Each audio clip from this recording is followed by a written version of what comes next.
Natalija Mučo-Waldhuber, dobro jutro v Ruando, v Kigali. Dober dan, lep pozdrav iz Kigalija, Slovenijo. Sicer je pri vas zdaj že prek poldneva, ampak kaj pa jutra, kako jih začenjate? Kar zgodaj, malo po 6 uri, s kakšno jutranjo jogo, zajtrkom, pa potem odhodom na delo. Ob tem pa večino dneva v pisarni na sestankih in pa proti večeru nazaj domov. Ruanda je ena najbolj cenjenih afriških proizvajalk kave, tudi kavica zjutraj, pa potem na delu? Ja, absolutno, ja. Vsaj ena kavica na dan mora biti. Ponavadi kupim takšno, ki je bila šele pred parimi dnevi prepražena, tako da res lepo zadiši iz avtomata. Natalija Mučo-Waldhuber, odraščali ste v Plotnici, majhnem kraju ob obrobju Pohorja. Glavno mesto Ruande ima dober 1 milijon prebivalcev, do 1,5 milijona celo. Kakšno je življenje in pa utrip tega mesta? V bistvu je življenje tukaj res lepo, sproščeno, mirno.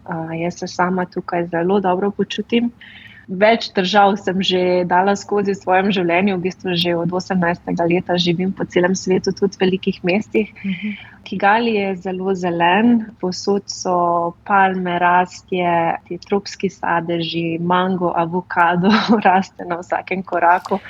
Tako da tudi če sem v centru mesta, je pač ogromno narave in tudi sama živim v lepi hiši z velikim vrtom. Teda včasih vidim tudi na vrtu ptiče, ki bi jih drugače videla samo v pragozdu, ampak se znajdejo tudi tukaj v centru mesta. Živite v hiši, kar je precej običajno. Prebrala sem, da je mesto zgrajeno na gričih. Ruanda je zelo hribovita, kar smo videli tudi ob ogledu kolesarske dirke po Ruandi. Hiša na samem, hiša v naselju, kakšen je vaš okoliš? Pravite, ste v naravi.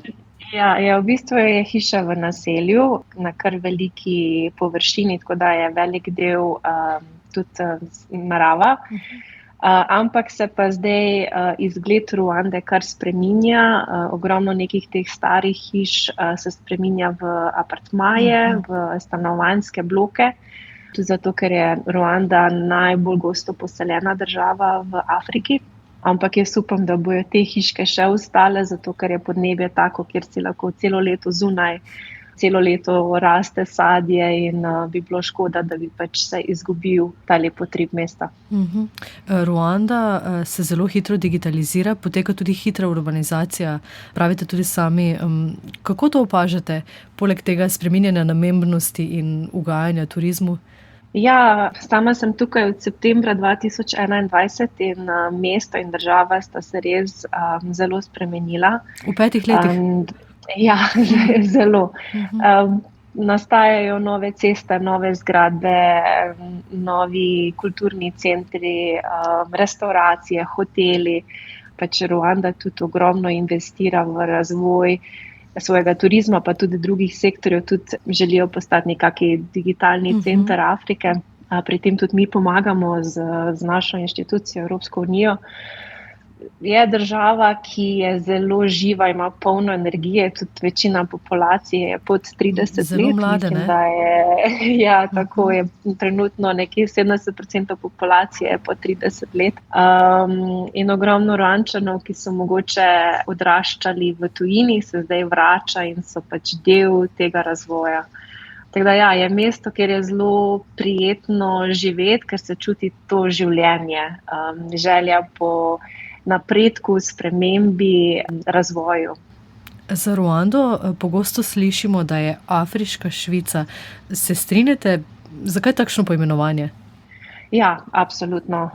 Ruanda je definitivno najbolj čista država v Afriki. Na cesti ne vidiš smeti, ne vidiš plastike.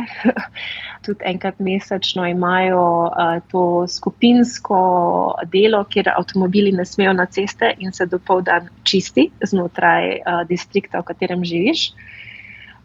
Drugače pa zelo nizka korupcija, vse te zadeve pač res predstavljajo zelo drugačen pogled, ko ga pa vidimo v drugih afriških državah. Ja. Natalija Mučo-Waldhuber, nisva še povedali, kaj počnete. V službi ste napisali, ne, da ste vsak dan od 8 do 6. Kot delegatka Evropske unije za razvojne projekte ste delali po svetu, če omeniva Nepal, Afganistan.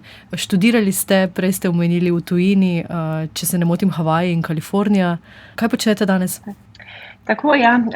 Jaz sem vodja projektov na delegacijah Evropske unije že od leta 2017.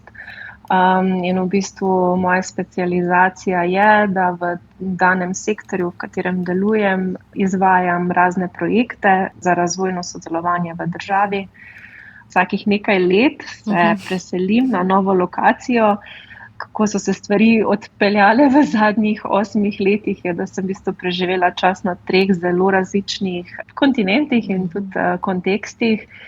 Je pa delo, s katerim lahko pomagam državi pri razvoju, pomagam ljudem. In pa tudi čudovita priložnost, da spoznam kulture, ki so tako drugačne od moje in se razvijam in rastem tudi sama. S tem, ko sem izpostavljena drugim kontekstom in drugim načinom življenja. Lepo je opazovati razvoj in napredek. Kaj pa bolečina, ko opazujemo neko nazadovanje v družbi? Če govoriva o Afganistanu in statusu žensk tam, kako gledate danes na Afganistan?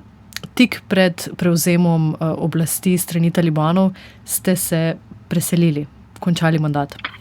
Tako je.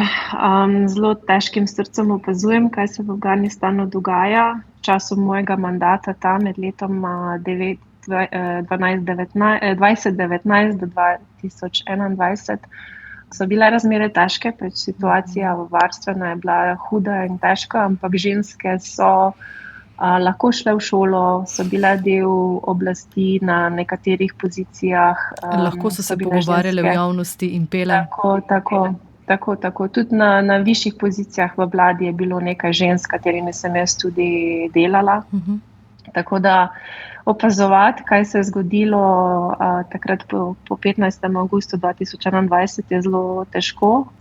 Še posebej potem, ko delaš 2 leti z vsem srcem, z vso svojo energijo, da bi pomagal pri razvoju in izboljšal razmere za vse ljudi, ženske, moške, otroke, in potem nažalost politika prevlada in neke odločitve, ki so sprejete, ponavadi daleč stran. Točno to, vpletanje mednarodne politike, morda okolje, ki jim je še vedno tuje in nepoznano z neke distance?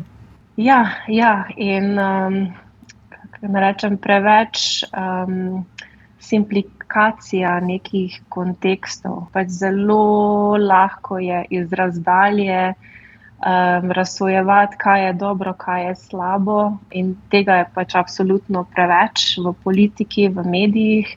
Ista rešitev ne velja za vse kontekste in za vse situacije. In če bi ljudje delovali malo manj iz nekih svojih interesov in bolj iz empatije do sočloveka, kjerkoli ta človek je, mislim, da bi bil naš svet dosti lepši.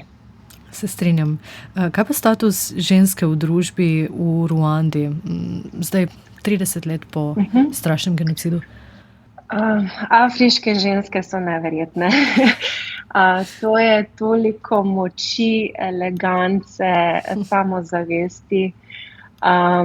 In ženske v afriški družbi so, vsaj v Ruandi, katero poznam dobro, so vedno bile zelo dobro pozicionirane. In če se ne motim, tudi imajo večino v parlamentu. Tako da so res zelo pomemben del razvoja te države, tudi ogromno ministric, vodij raznih inštitucij so ženske, ki so izredno sposobne in vladajo. Tako da, po genocidu proti Tutsijem je država izgubila ogromno ljudi. Skoraj 1 milijon ljudi je bilo ubitih v 3 mesecih napadov. Ogromno ljudi je državo zapustilo. In ženske, ki so ostale, so res pomagale to državo sestaviti nazaj. In mislim, da če ne obiščeš te države, ne razumeš, kako velik napredek so naredili v teh 30 letih z neko skupno vizijo, z prepričevanjem ločevanja na katerikoli podlagi in stremenju temu, da se take grozote ne ponovijo več in da država poskrbi za vse ljudi, da lahko živijo v miru, v blagostanju, v varnosti. Tako da ja, mislim, da če je več žensk za mizo in ta pravi ženstvenih žensk, ja, se država lahko dosti lepše razvija. Imate veliko Ruandk v svojem življenju? Ja, zelo veliko. Torej v pisarni ponavadi je nekje več kot polovica lokalnih ljudi zaposlenih, potem smo pa Evropejci, tako da vsakodnevno delam z velikim številom žensk. Potem imam ogromno prijateljic, ki so Ruandčanke oziroma tudi iz sosednjih držav, tukaj Burundija, Ugande in drugih držav, ki živijo tukaj. In pa, kot sem rekla, tudi partnerjev v vladi, ministrstvih, agencijah. To so pač res neverjetne ženske, o katerih se tudi jaz ogromno naučim in ja, sem hvaležna, da so okrog mene. Natalija Mučo-Waldhuber, v slovenskih medijih smo vas do nedavnega poznali kot Natalijo Waldhuber, kot nekdanjo atletinjo, mnogobojko, strokovnjakinjo za mednarodne odnose. Zdaj pa imate še en priimek, Mučo. Vem, da govorite špansko, to bi pomenilo veliko več. Kaj pomeni Mučo v Ruandi? In Ruandi. Ja, Mučo je možev priimek in v bistvu pomeni svetloba, razsvetljenje. Tako da avgusta lansko leto sva se poročila in zato, ker res cenim njegov priimek in sporočilo, sem se odločila, da ga dodam k svojemu dekliškemu priimku. Afrika vam je med drugim prinesla ljubezen, moža, zakon. Tako je. Imajo Ruandci kakšne posebne običaje, poročne tradicije, ki ste jih vključili, namreč poročili ste se pa v Sloveniji? Tako je, ja. Tradicionalne ruandske poroke trajajo več tednov. Res? Tako da imajo prvo tradicionalno poroko, kjer ženina družina organizira dajanje dote. To je ogromno praznovanje, na katerih sem do zdaj bila, je bilo tudi po 500 ljudi. In kjer moževa družina v bistvu pride in zaprosi za ženino roko. In vsi so oblečeni v tradicionalna ruandska oblačila, tradicionalni plesi, bobni, je eno zelo lepo praznovanje. Potem imajo registracijo na distriktu, v katerem živijo, to pomeni, kot bi pri nas bila civilna poroka. Potem imajo pa ponovadi še religiozno poroko. Vmes pa še dosti enih običajev, ko pospremijo mladoporočenca v hišo, v kateri potem zaživita. Tako da midva sva se odločila za poroko v Sloveniji. Mogoče bova v prihodnjih mesecih, letiš naredila eno praznovanje tukaj, ker nažalost ogromno prijateljev in družine iz Ruande ni uspelo priti v Slovenijo zaradi težav z vizo in tako naprej. Ampak po prihodu nazaj iz Slovenije pa so v bistvu njegova družina nas pričakala in prišla na obisk v hišo, kjer živiva z darovi. In to je v bistvu ogromna količina riža, krompirja, sadja, pijače. In po tradiciji, potem ko se par poroči, družina poskrbi, da imajo vse za prve mesece življenja na voljo v hiši, tako da ne rabita mladoporočenca zapustiti svoje hiše. Krasno.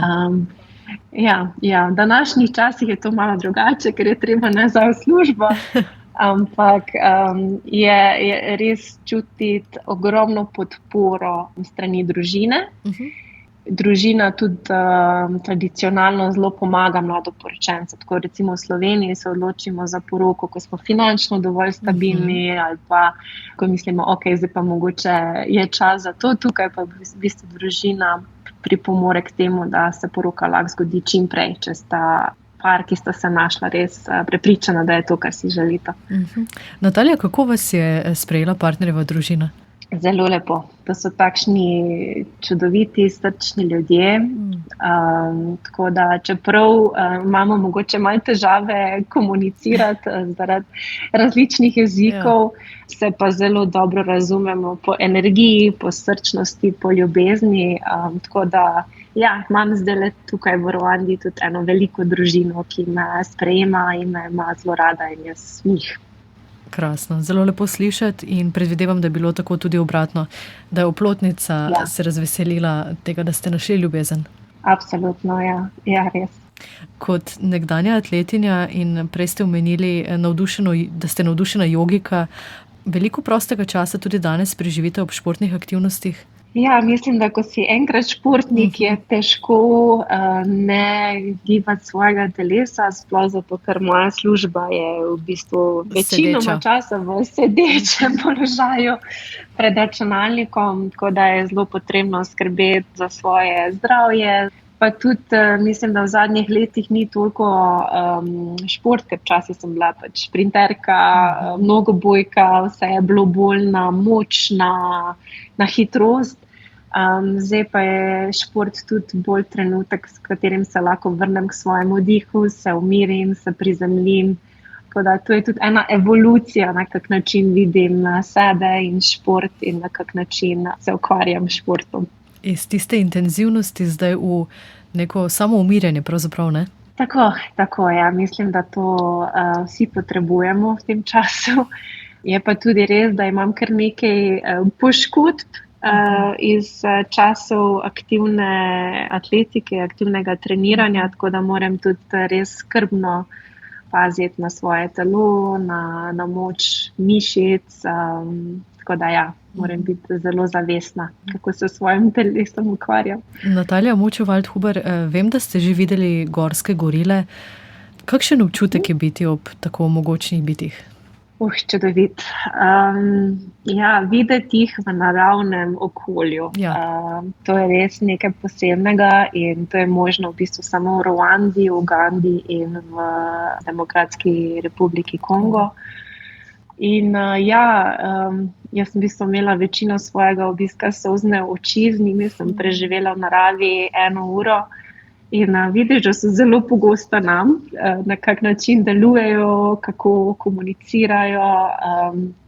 Vidiš mamice z otročki, vidiš alfa samca, ki pač skrbi, da so vsi na varnem in da kdorkoli pride zraven razume, da je treba spoštovati in zelo previdno pristopati. Tako da to je bila ena najlepših izkušenj v mojem življenju. Šla sem kmalu potem, ko sem se preselila v Ruando in na srečo mi rezidenti imamo malo bolj dostopne cene za to izkušnjo, ampak bi z veseljem to še ponovila. Res je nekaj posebnega. Pa nasplošno tudi safari, torej z drugimi divjimi živali, tudi to imamo možnost v Ruandi. V bistvu 2 uri vožnji ven iz Kigalija je Akagera safari park, tako da tja se večkrat odpravimo za vikend in uživamo v pogledih na slone, leve, nosoroge. In ja, zelo sem hvaležna, da imam možnost take izkušnje. Ko govorite o podobnosti med nami, ljudmi in pa gorilami, verjetno toliko bolj zaboli, ko pomislite na krivolov. Ja, absolutno. V vseh kontekstih, ne? Tudi izvajanja genocida, pa zgodovinskih travm, zavajanja v bistvu in osvajanja Afrike in afriškega ljudstva. Absolutno. To so zelo težke stvari, ampak so priložnost za učenje. In jaz upam, da ko se take stvari dogajajo in se vidijo grozote in da na koncu ni zmagovalca, je samo trpljenje, da bi se ljudje naučili, da se da drugače. Ne? In da če ima sosed nekaj, ne pomeni, da je to v tebi vzeto. Pač, mislim, da imamo na svetu neskončno priložnosti, možnosti in če bi vsi pristopali življenju pač z fokusom na sebe, na svoj razvoj in ne tega, kar bi jemali drugim stran oziroma videli druge kot sovražnike, bi bile stvari dosti drugačne. Čudovito. Natalija Mučevaldt-Huber, hvala lepa za pogovor in pa lep pozdrav v Ruandu, v Kigali. Najlepša hvala vam in vsem lepe pozdrave iz Kigalija.